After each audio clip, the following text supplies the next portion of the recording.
거의 다 내려간다라고 봐야죠.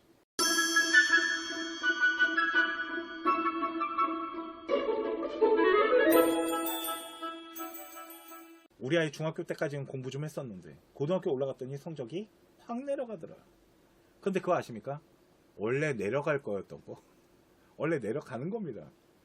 그거에 대해서 잠깐 설명을 좀 해드릴게요. 이게 중학교 성적표를 제대로 분석을 안 하셔서 그런데요.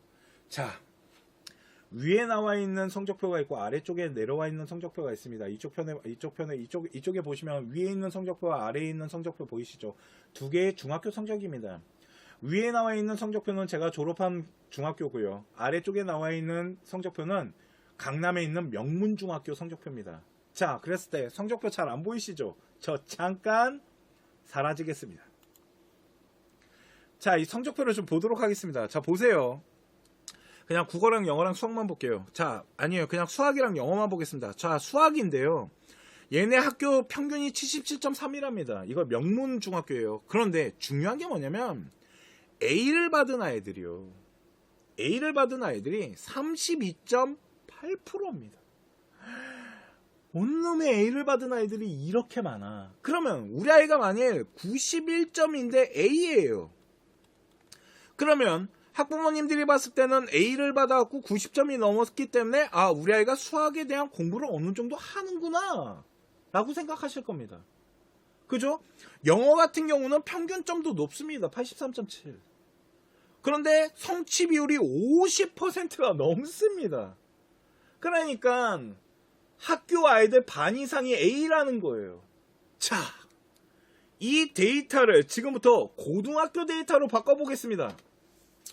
자, 보세요. 이게 이제 고등학교 등급을 주는 거예요. 자, 1등급은 4%입니다. 2등급은 11%고요. 3등급은 23%까지예요.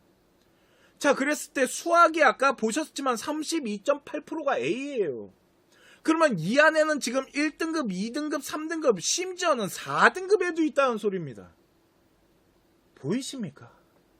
4등급 아이가 있는 거. 그러다 보니까 우리 아이가 이제 고등학교 올라가서 수학시험을 봤는데 3등급을 찍어오면 깜짝 놀라시는 겁니다. 우리 아이 중학교 때 이렇게 못하지 않았는데.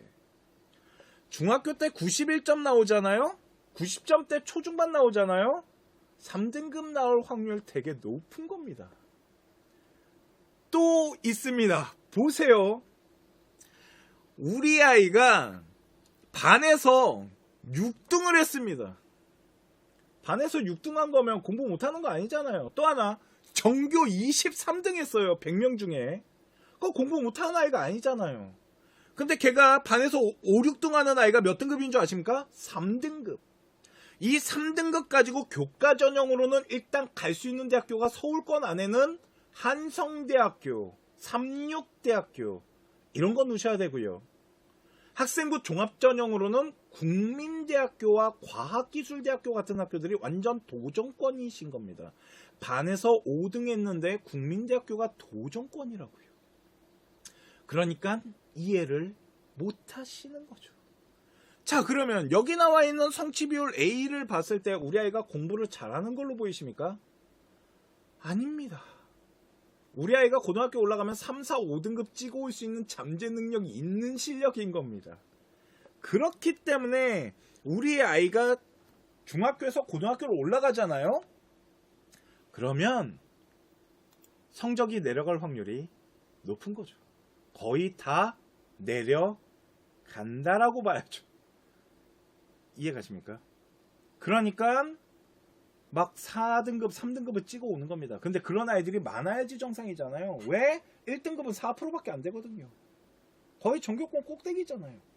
그런데 그 전교권 꼭대기 일명 11% 2등급이 나와야지 학생부 종합전형도 할 수 있는 겁니다. 그래서 왜?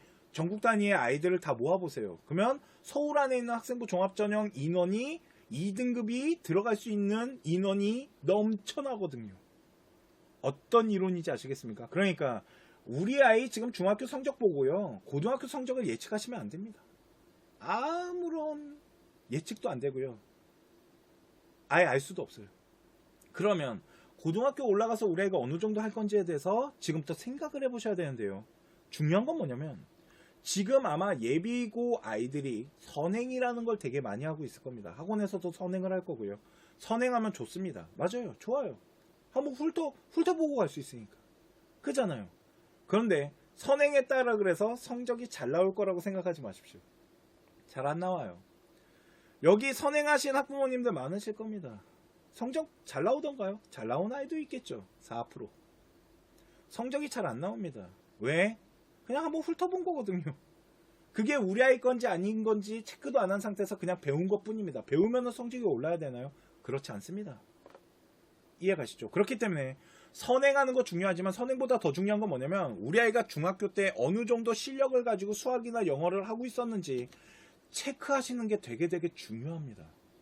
그래서 저는 예비고 아이들이 무조건 선행하기보다는 중학교 때 영어 수학이 부족했던 부분을 복습하면서 선행의 단계를 점차적으로 천천히 나가야 된다고 보는 사람이에요.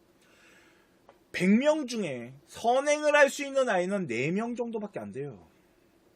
나머지 아이들은 복습과 선행이 병행돼야 되고요. 대부분의 아이들은 선행보다는 중학교 때 우리 아이가 뭘 못했는지 체크하면서 복습을 통해서 고등학교 올라갔을 때 버틸 수 있게끔 만드는 것 자체가 더 중요합니다. 이게 그런데 학원에서 솔직히 선행 많이 합니다. 당연하죠. 어머님들이 원하시잖아요. 아버님이 원하시잖아요. 만약 우리 아이의 학원이 선행을 안 한답니다. 그러면 되게 불안하시고 학원에다가 해달라고 하실 겁니다. 그죠? 왜? 다른 아이들 선행하고 있으니까. 안 하면 큰일 날 것 같으시죠? 그거는 우리 아이한테 맞지 않는 옷을 억지로 입히고 있는 걸 수도 있습니다.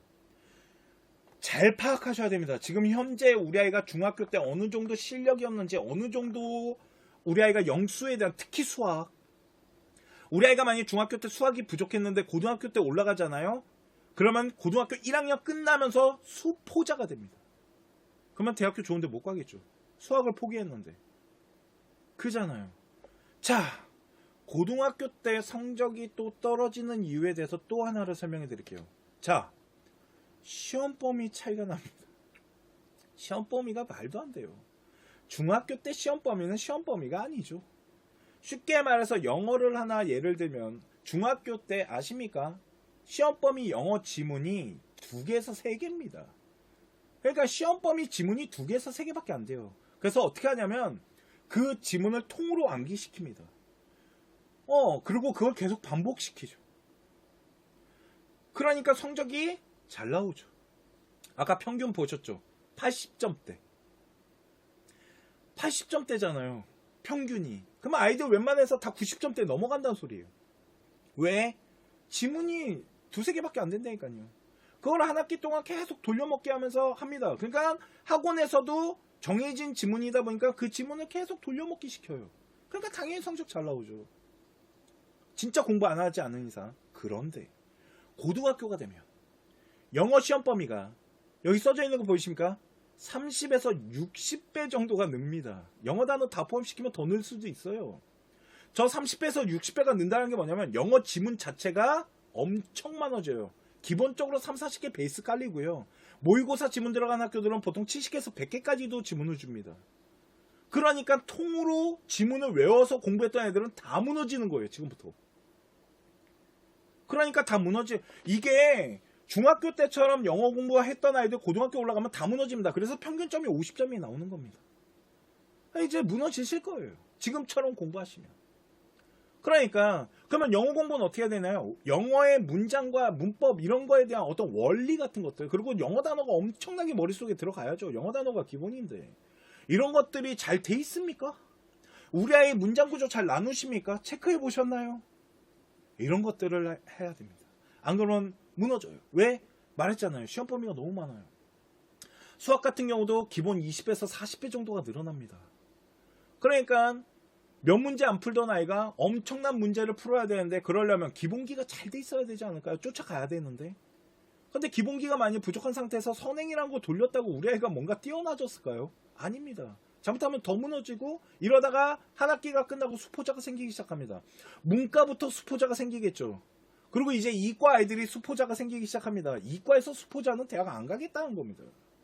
이런 부분들 또 있어요. 학업 속도가 3, 4배가 빨라집니다. 그러니까 중학교 때는 뭔가를 가르쳐 주잖아요. 그러면 차근차근 가르쳐 주고 다시 돌아가서 다시 가르쳐 주면서 속도 조절이라는 걸 합니다. 고등학교는요. 그냥 쭉 가르쳐 줍니다. 쫓아오든지 못 쫓아오든지 그건 네 사정이고 그냥 갑니다. 그걸 못 쫓아가면 끝이에요. 그렇기 때문에 속도가 엄청나게 붙었거든요. 그러면 학습량이 어떻게 될까요? 엄청나게 많아져야겠죠. 근데 우리 아이들은 학습량을 늘릴 수 있는 습관이 안 돼 있거든요. 중학교 때처럼 공부하던 습관이 있어서. 고등학교 올라가갖고 시험 기간에 우리 아이가 바짝 땡긴다? 한 5등급? 4등급? 이렇게 될 겁니다. 그러면 평소에 학습을 이끌어 나가야 되는 어떠한 시스템이나 어떠한 이런 프로그램들 이런 것들도 잘 짜야 됩니다. 지금. 그래서 고등학교가 나가는 그 속도나 이런 것들을 맞춰야 되거든요. 마지막으로 하나 더 말해드릴까요? 중학교 때 하지 않았던 게 있습니다. 중학교 때는 대충 했죠. 안 해도 됐고. 근데 고등학교 때 이걸 안 할 수가 없어요. 그게 뭔지 아십니까? 수행평가와 비교과입니다. 우리 아이가 만약 교과 전형 갖고 대학을 갈 거예요. 그러면 솔직히 수행평가는 챙겨야 돼요. 교과도. 근데 비교과 활동 중에 뭐 동아리나 진로나 이런 것들은 솔직히 좀 등하시해도 됩니다. 대신 교과만을 챙기면 아까 말씀드렸죠? 대학교 레벨 높이거나 대학교 들어갈 수 있는 길이 좀 좁아진다고. 자, 그러면 이제 학생부 종합전형이라는 걸 준비를 해야겠어요. 그러면 수행평가는 일단 등급과의 연관성이 있어요. 왜 그러면 수행점수가 들어가야 되기 때문에. 그러니까 수행평가 챙겨야 됩니다. 동아리 활동해야 되고요. 진로 활동해야 됩니다. 여태까지 중학교 때 안 해도 됐던 그 비교과라는 활동이 우리 아이들의 발목을 잡기 시작합니다. 아이들이 수행평가 때문에 미쳐버리려고 하거든요. 그러니까 공부만 할 수 있는 게 아닌 거죠. 비교과 활동이란 것도 해야 돼요. 근데 만약 우리 아이가 학업에 대한 부분이 부족했는데 비교과 활동이라는 부분마저도 덮어서 얹혀버리면 못 쫓아가기 시작하는 거죠. 그러면서 이제 등급이 나눠지기 시작하는 겁니다. 아이들 능력에 따라. 이걸 아직까지 중학교 부모님들과 중학생들은 경험해 본 적이 없습니다. 이제 경험하십시오. 그러려면 잘 준비해야 되지 않을까요?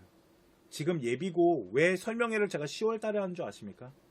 준비 잘 하셔야 되거든요. 예비고인 이제 중3이 아니네요. 고등학생인데 예비고등학생이래요.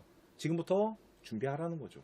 학업에 대한 부분들, 전공에 대한 부분들, 뭔가를 이제 고등학교 갔을 때 어떻게 생활을 해야 되고 학생부 종합전형이라는 걸 준비하려면 지금 예비고 때부터 방향성이라는 건 잡으면 좋아요.